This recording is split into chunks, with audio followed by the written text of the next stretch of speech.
Teams you'd recognize are quietly shifting their AI roadmaps because of the pattern we're about to unpack. Stick with us to spot it early. Welcome to AI on AI, the show where we put models, methods, and metrics under the microscope. Today we're dissecting Parallel-R1, an RL framework that teaches language models to think in parallel like a team of analysts. And we'll cover what this means technically and strategically for leaders who care about accuracy, cost, and time to value. I'll kick off with the core idea. Parallel-R1 formalizes branch and verify inside the model, not just at test time. It introduces control tags like parallel, path, and summary, so the model can spawn multiple reasoning threads, then integrate them. And crucially, it learns when to do this through a progressive curriculum. SFT on easy GSM-8K to learn format, then RL on tough datasets like DAPO to generalize the behavior. Right. And at inference, you get adaptive branching, no fixed schedule, so generation proceeds sequentially until the model hits a critical step and emits parallel, spawns end disjoint path blocks, then summarizes. This is more like a human analyst pausing to whiteboard alternatives than brute force self-consistency that fires multiple full trajectories regardless of need. For executives, think of it as building a second set of eyes into the reasoning process. In customer onboarding risk scoring, for instance, you want a core decision path, plus parallel threads that test alternate assumptions before issuing an approval. Companies see fewer false positives and better regulator conversations when they can show the summary that reconciles different paths. There's also a governance dividend. The structured tags create audit artifacts. You can log which paths disagreed, what the summary reconciled, and how often parallel blocks were used. That telemetry, the parallel ratio, and where in the chain branching occurs, is an internal control, not just a performance trick. The surprising technical insight is the evolution. Early in RL, the model uses parallel thinking for exploration, basically throwing out multiple computational sketches to find a route, and later it shifts to verification, deploying parallel blocks near the end to confirm. The team quantified this as the relative position of parallel creeping later through training. Let's dive into the RL. What algorithmic choices make this work without reward models or curated step-by-step labels? They use GRPO, Group Relative Policy Optimization. You sample a group of responses per prompt from the old policy, compute rewards per response, build a group-wise baseline so you get a variance-reduced advantage, clip ratios for stability, and include a KL term to a reference policy. It's RLVR, verifiable rewards, because math correctness is automatically checkable, so no human step labels are needed. And the rollout loop is multi-turn inside a single response. The actor generates until a parallel token, expands several path blocks with masked cross-path attention if you use the structured variant, then emits a summary. The reward can blend final accuracy with structural incentives. This is critical because if you only reward accuracy, the model may abandon parallel structure. That reward choice has business echoes. What gets measured gets managed. When companies only measure SLA latency, models optimize away safety checks. The alternating reward schedule, 80% pure accuracy, 20% structured bonus for correct answers that used parallel, maps to org reality. Push for outcomes while preserving a habit of cross-checking. The results reflect that nuance. Accuracy only yields good scores but a low parallel ratio, roughly teens, so the model underuses the capability. Pure parallel rewards push parallel ratio into the 80s but harm accuracy because it's form over substance. The alternating windows hit a sweet spot, ratios 60 plus and competitive accuracy, particularly on IM25 where the mean at 16 lifts meaningfully. To be blunt, the structure-only obsession is an instance of reward hacking. The model learns to sprinkle tags without real benefit. This is why the windowed alternation is like simulated annealing. You periodically bias exploration towards structure, then refocus on exploitation, final correctness, so the policy doesn't get stuck in a decorative local optimum. There are two architectural flavors, seen with causal attention unchanged and unseen with structured attention masks. Why did the structured one underperform on some benchmarks? The structured variant enforces isolation. Path window masking prevents tokens in path A from attending to path B, and multiverse position IDs give each path its own positional lattice. It's elegant for reducing gradient leakage. But in practice, the attention mask learned on easy math doesn't transfer smoothly to hard math. Distribution shift exposes brittleness, and early-stage RL on GSM-8K even hurt the structured model. The causal scene model actually did best under the curriculum. SFT for format, small RL on easy math to stabilize the tags, then RL on DAPO with accuracy rewards. It seems soft inductive bias, letting the model learn when to share internal states, beats hard isolation early. That said, the structured path is attractive for safety-critical deployments where leakage across paths is a legal liability. From a strategy standpoint, this mirrors a classic dilemma: centralized control versus emergent coordination. In greenfield high-growth contexts, flexibility wins. In regulated industries, finance, pharma, you might accept a small performance hit for auditability and guarantees like no cross-pollination between hypotheses. Systems-wise, the structured variant forces you to manage KV caches per path. If you don't isolate KV blocks, you break the independence assumption. I've seen practical wins using per-path KV slices and a post-merge layer that only reads from summary tokens for cross-path aggregation.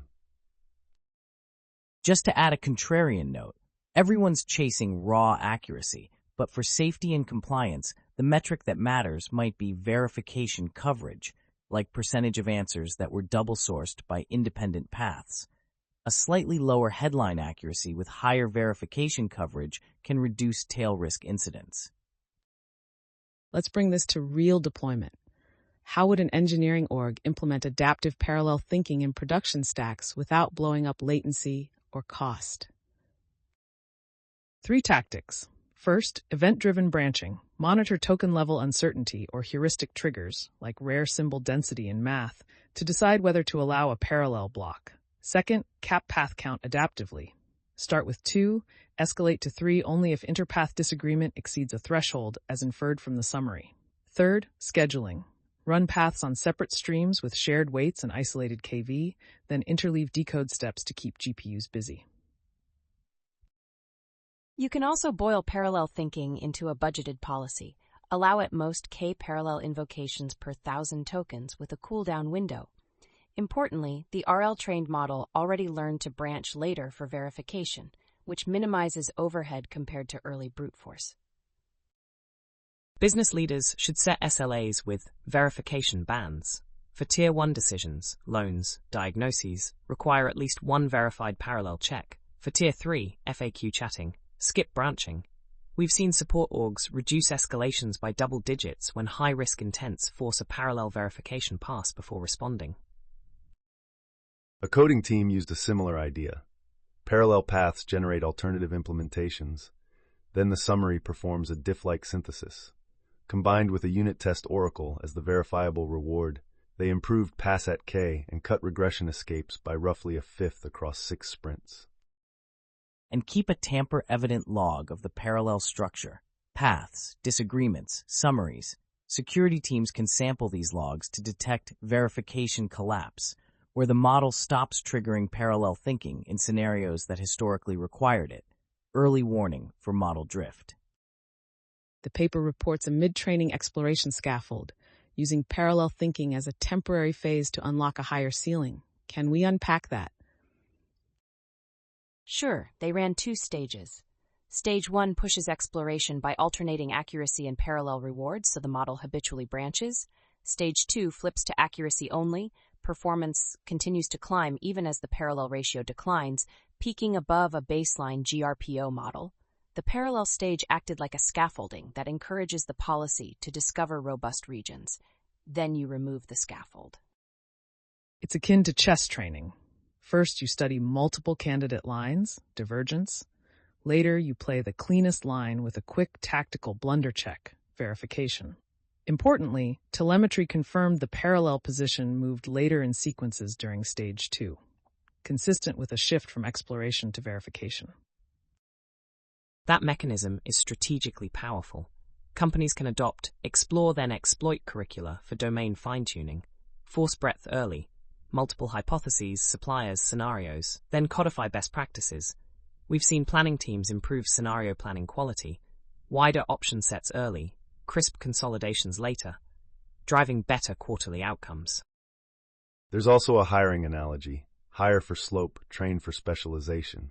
In modeling terms, encourage structural diversity early, slope, later specialize the policy with higher precision accuracy rewards.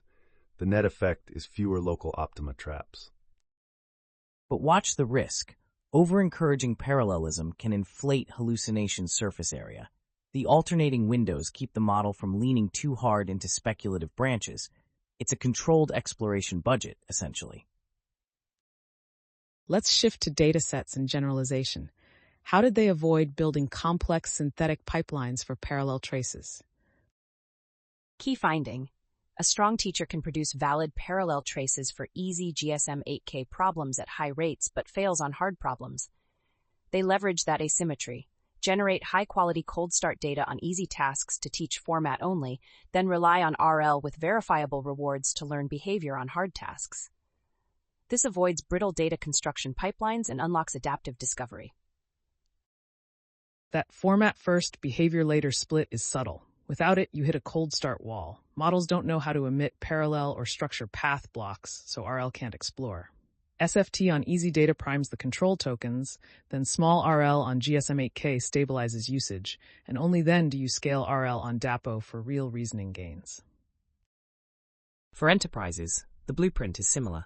First teach workflows and artifacts, formats, handoffs, what done looks like. Then train for performance. One manufacturer used a two-stage setup for root cause analysis. Initial format training to produce multi-hypothesis workups, later RL with an outcome oracle, defect reduction, to converge on better interventions, and they saw cycle time compress by nearly a third over 6 quarters. On the math side, the structured model's transfer issue is instructive. Attention masks tuned on easy distributions can overfit. It's a cautionary tale for domain shift. Financial time series or clinical notes have different syntax and uncertainty. If you hardwire path windows, test transfer aggressively before rolling out. Agreed, and log the parallel ratio per domain. A sudden drop in verification in a new market segment might signal cultural or linguistic divergence that the mask wasn't tuned for. Treat it as an observability KPI. Let's talk reward design a bit more. How specifically did the alternating window avoid the failure modes you mentioned? 3 design elements. 1. Windowed alternation every W steps. They use 10, so the policy experiences both pure accuracy gradients and structure incentive gradients in a predictable cadence. 2. Tiered parallel reward. Correct with parallel gets a slightly higher score than correct without, so the model doesn't view structure as optional. 3. Binary strictness. Incorrect answers get a clear penalty to avoid gaming by spamming tags. Under GRPO, the group-wise baseline ensures each batch compares candidates relative to peers. When the window hits the parallel phase, candidates without parallel structure lose relative advantage if the correct ones with parallel exist.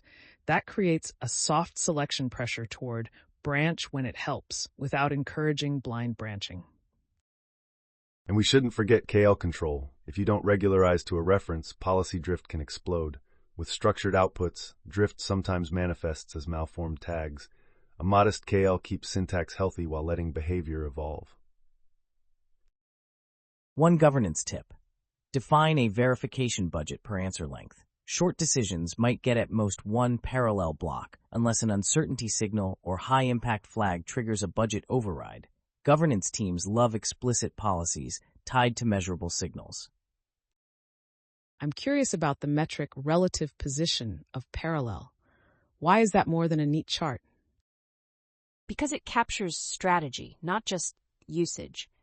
It shows when the model chooses to branch. Early branching correlates with exploration, late branching correlates with verification. Watching that metric move during training gives you a handle on the model's internal policy toward risk, which you can align with business risk appetite. Leaders can use it as a culture lever. Teams that branch early might be innovation-heavy, but operationally noisy. Late branching feels like Six Sigma, verification-heavy.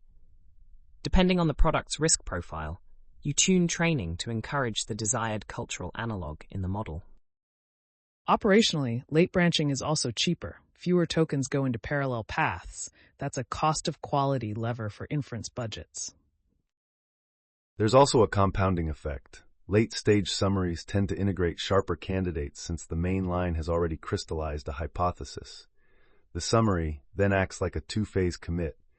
Prepare, evaluate alternatives, and commit, finalize answer. Let's surface a contrarian view. What's the risk of celebrating parallel thinking too much? Here's one. Parallel thinking can mask weak single-path reasoning. Teams might accept high verification rates as a sign of rigor while the base policy stagnates. In safety, we call this verification crutch. The fix is staged removal, like the scaffold schedule in the paper, so you confirm the base policy is strong when verification is throttled. Another contrarian angle. In low-resource or edge deployments, structured parallelism might violate latency or energy budgets. In emerging markets where compute is pricey and connectivity is flaky, the optimal policy could be rare branching plus cached verification via lightweight rules instead of full path expansion. I'll extend that. Emerging markets often face language variety and domain shift. Training a structured mask that doesn't transfer could degrade user trust.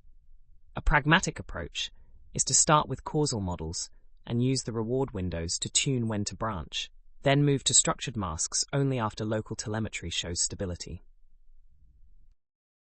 We can meet both constraints with a hybrid, compile time path quotas and runtime uncertainty gates. If confidence and impact are low, drop parallel.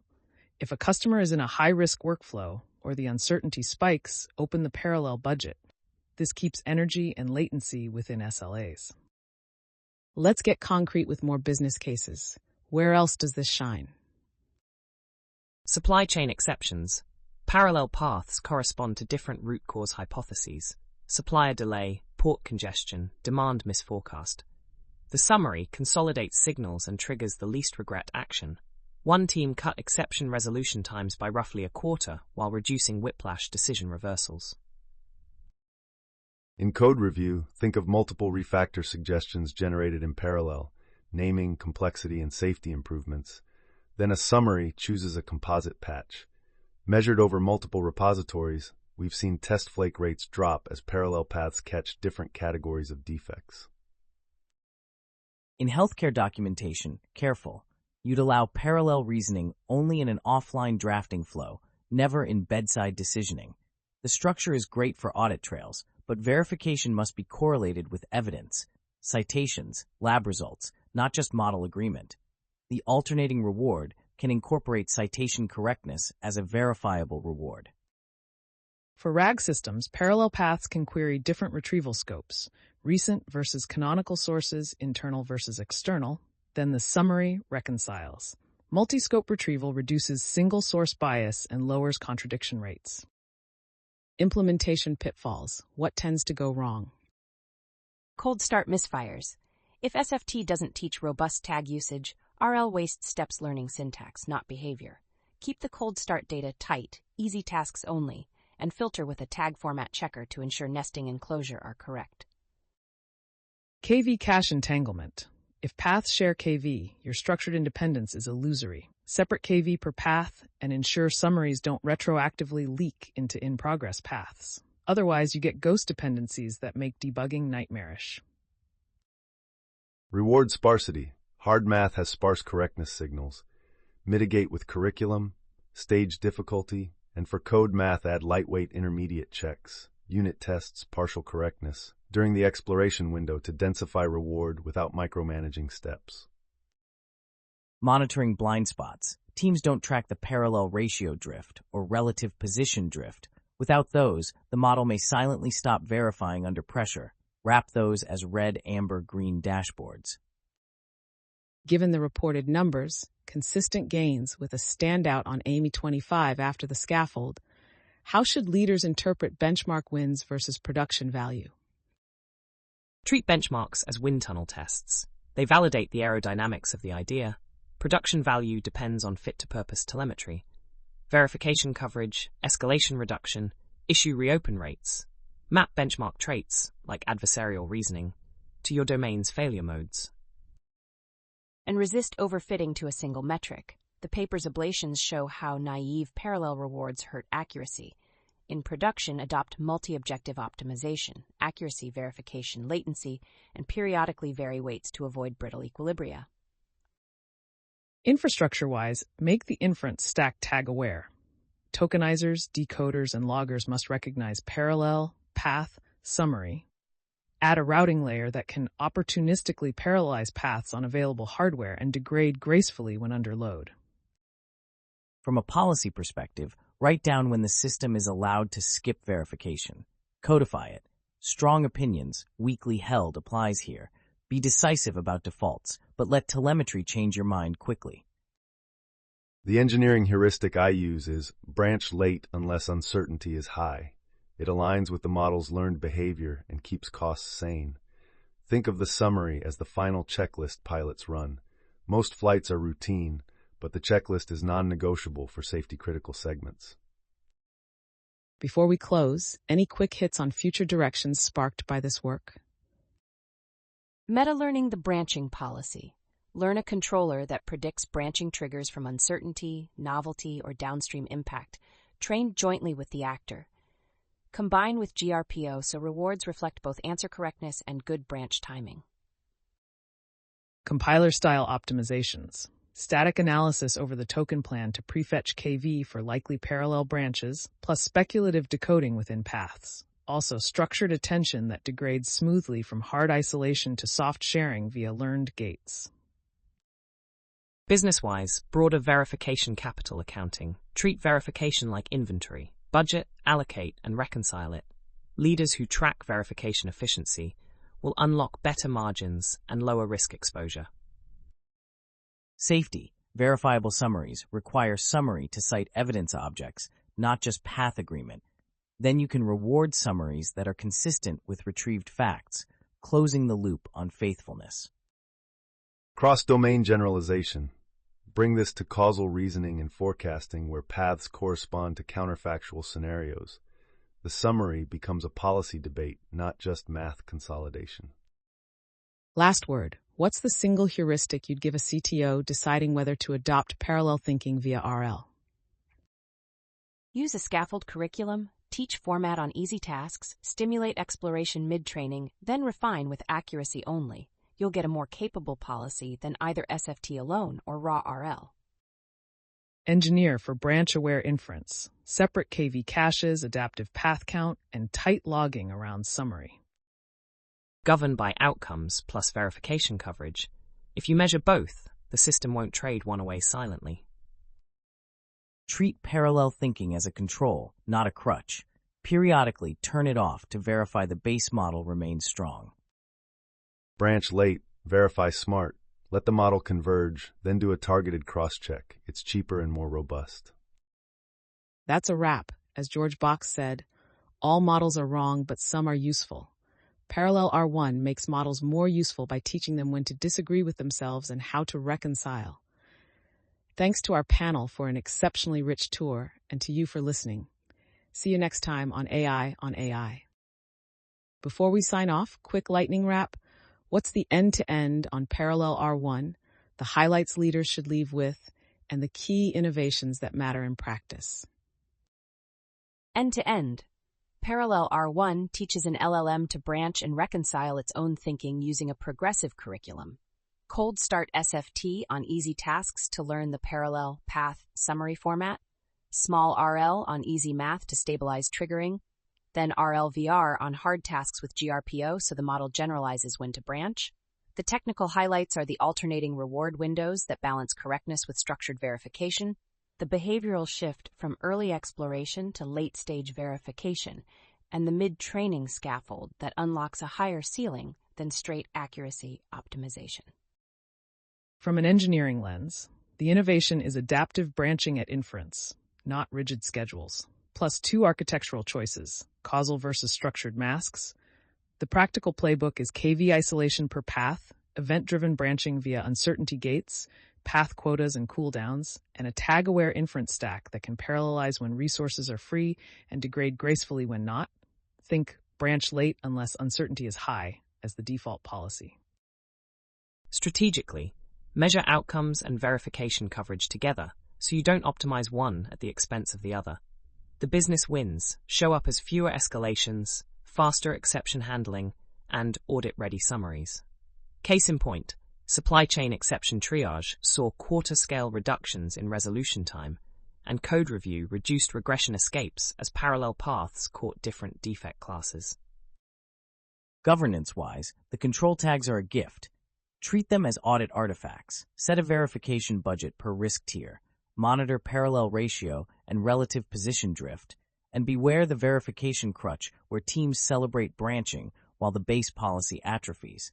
The alternating reward windows are essentially a policy lever for your risk appetite. If you want a 90-day pilot, 1. Cold start on your simplest domain to teach format. 2. Run a short exploration phase with alternating rewards to normalize branching. 3. Switch to accuracy-only RL for exploitation. 4. Deploy with uncertainty-gated parallel checks in a single high-impact workflow. Log every summary and review disagreements weekly. Expect improved accuracy with stable latency and better explainability out of the box.